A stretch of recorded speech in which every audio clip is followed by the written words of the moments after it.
बच्चों, अभी हमने पहले पद का अर्थ देखा। अब दूसरे पद की ओर बढ़ते हैं। मन की मन ही मांझ रही, कहिए जाय कौन पै ऊधो, नाही परत कही। अवधि आधार आस आवन की, तन मन बिथा सही।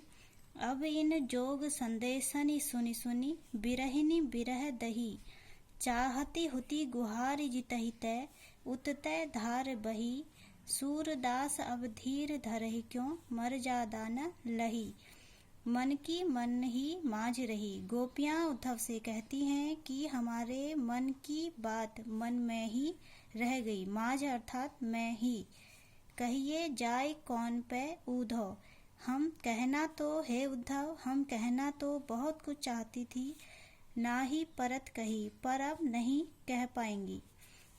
अवधि आधार आस आवन की, तन मन बिथा सही। अवधि अर्थात समय, आस आशा, आवन आने की। श्री कृष्ण के आने की आशा को आधार मानकर हम गोपियां तन और मन की बिथा अर्थात व्यथा को सह रही थी। अब इन जोग संदेशनि सुनि सुनि, बिरहनि बिरह दही। लेकिन अब श्री कृष्ण के द्वारा भेजे गए इन योग संदेशों को सुन सुन करके हम गोपियां विरह रूपी अग्नि में और भी जलने लगी हैं।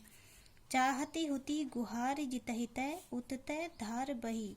चाहती हुती, चाहती थी, गुहारे अर्थात रक्षा के लिए पुकारना, जितहि तै जिसको, उततै धार बही अब उधर से ही, धार अर्थात योग की प्रबल धारा बहने लगी है। सूरदास अब धीर धरहि क्यों, मर्यादा न लही।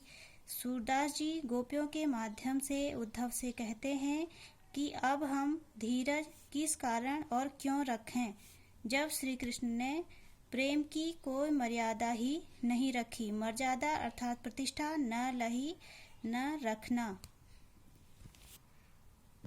अर्थात गोपियाँ, यहाँ पर गोपियाँ कह रही हैं कि जब ऐसे समय में हर कोई अपने आराध्य को पुकारता है, लेकिन हम उन्हें कैसे पुकारें जब हमारे श्री कृष्ण ही हमारे दुख का कारण है। इसलिए सूरदास अब धीर धरहि क्यों, मर्यादा न लही।